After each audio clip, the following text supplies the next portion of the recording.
Search. Hello everyone and welcome back to the GSMC Fantasy Sports Podcast. I hope you guys have enjoyed these past two segments.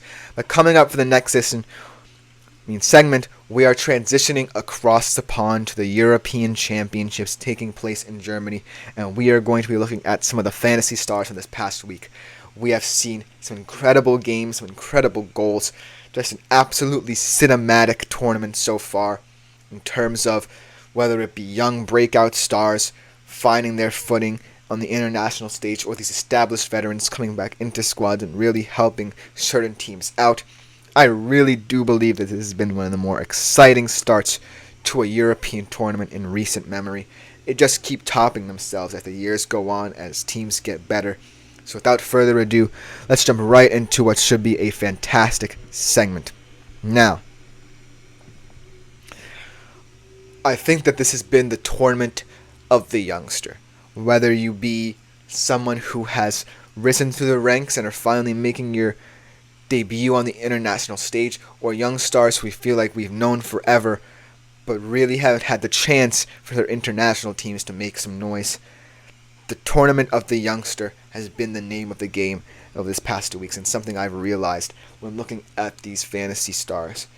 And one German player in particular, one of my favorite players in the world at this very moment, is perhaps becoming the golden boy of this tournament already. And it's only been 2 games for him. Jamal Musiala there on the screen doing his celebration. 2 goals already in this tournament for a German side who has been looking for some consistency from their midfield, and they've been getting it in spades, especially from him. Unfortunately, they're inside the box. But here's the most impressive stat. 14 successful dribbles, 93.5% passing accuracy on 78 passes. He's completed 72 of them, and his 2 goals have come in 2 attempts. So Jamal Musiala, he's an incredibly creative player. He knows when to pick and choose where to go. His positioning is just incredible. His movement off the ball is especially incredible, especially considering the fact that teams have tried to make it more compact. We saw against Hungary that Hungary tried to solidify the midfield, cramp the Germans within that midfield space. Jamal Musiala interpreted it to perfection, and that is why I am sitting here saying he is potentially the best player in the tournament through these first couple of games. And I think his star is only going to rise as the knockout stages progress, and as Germany as a team gains more confidence in itself. They are looking to be one of the best teams in this tournament so far. Hopefully, when they do get tested eventually, perhaps against the likes of Spain, France, Italy, even maybe the Netherlands, considering how today's game goes, I think that Jamal Musiala is definitely going to be one player to continue watching as the knockout stages progress. I think that he is in a setup that works for him, and Julian Nagelsmann loves what he's doing, and he's going to continue to believe in him. Ultimately, he's going to need some rest, but Jamal Musiala, man, his star is quickly ascending, and he's quickly becoming one of the best players in the world. He's going to be tough to ignore for years to come. Now, switching over to a guy some of you may not know, and set a very interestingly unusual record at this European tournament this year. Klaus Jasula of Albania. Here's his story. He came off the bench in a game where Albania took the lead early against Croatia. They fell down 2-1. Klaus Jasula came off the bench. He was the reason why Croatia had that second goal, because he was the scorer of an own goal. But fast forward to the 95th minute, he gets a touch in the box, boom, goal. He is the only player in this tournament, one of the only players in history, only sub in history, to have an own goal and a goal off the bench.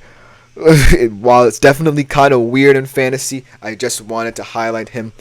He does have a goal off the bench. He could be a sneaky option for Albanian side that have looked very impressive in this group of death here. They took Italy the distance. They had to fight hard to win that game, Italy. And then they drew with Croatia, who definitely looks shakier than normal, but still, Those are two very good results that Albania can take away, even if they get eliminated. They might be one of the 4 best third-placed finishers, and they might sneak into the knockout stages, but they should take merit out of those 2 performances. Switching over to another more young player, Glaucia Sula, of course, being 34 years old, we are transitioning to a more youthful player in Arda Güler, who a lot of people are saying have already scored one of the goals of the tournament from outside the box. Obviously, if you're a Real Madrid supporter, you may know some of his exploits. He hasn't played as much this season as people are expecting, and he definitely won't play anytime soon now that Mbappe is going to be arriving at the Bernabeu. But Arda Güler, at least on the international stage, is making a name for himself. 1 goal outside the box in 1 attempt, 93% pass accuracy, 3 successful dribbles in this tournament. So Arda Güler, definitely an electrifying player for a Turkish squad that a couple of years ago was everyone's dark horse and disappointed. This year, I think they're definitely going to be a dark horse in this tournament. They had an impressive 3-1 win over Georgia. Obviously, it's Georgia, but still establishing themselves, saying that, hey, last tournament we failed to live up to our expectations, but look at us now. Arda Güler is going to be a huge part of that. I think he's a star boy in the making. We'll have to see if he gets any minutes domestically at Real Madrid, but he's going to be someone to watch in this tournament. Another player to watch on a very putrid England team. We're definitely talking about the game against Serbia rather than the one that happened yesterday. We talk about this young man, but Jude Bellingham. He scored the only goal for England against Serbia and definitely looked to be the best England player by a mile on the pitch against Serbia, the only one willing to do anything in that game. He had a 93% pass accuracy at that point, 4 successful dribbles. We're definitely going to omit that game against Denmark. It was a stinker of a game for everyone involved in the England squad. But Jude Bellingham, at the very least, put in a good performance that he can take heart from should England fail to meet expectations in this tournament. But honestly, I kind of feel like Jude Bellingham is an anomaly in this English midfield. He's the only player who really plays with any sense of creativity. Obviously, in Gareth Southgate's system, creativity is not necessarily at a premium for what he wants to do. But Jude Bellingham certainly is going to have to be the most creative player for this English squad if they definitely want to go hard, or they'll be flying home instead of saying it's coming home, because they definitely look a bit worse for wear. Now transitioning back to this German squad. One of the questions surrounding this German squad coming into this tournament was, of course, the defensive structure.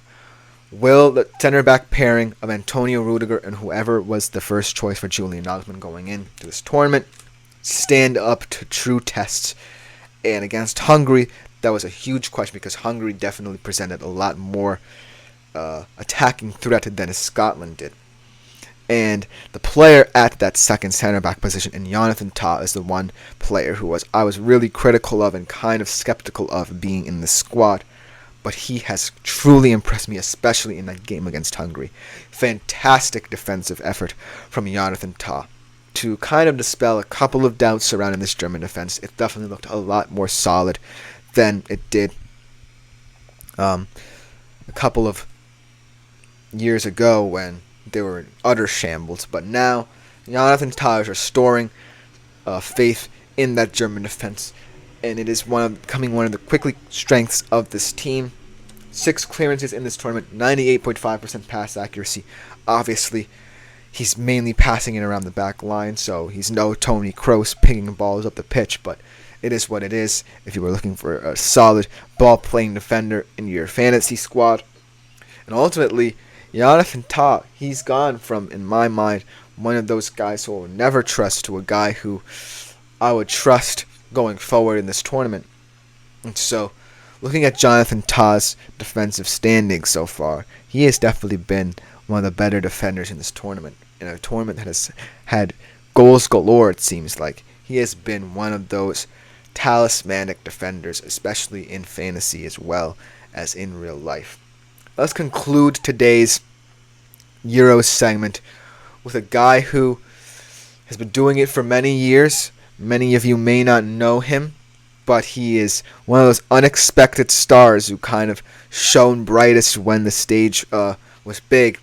And Dennis Mann, in one of the biggest upsets so far in this tournament, Romania 3-0 winners over Ukraine, taking control of that group. And Dennis Mann was a huge part of that. 2 assists in this tournament and he took 2 corners. That's huge going forward.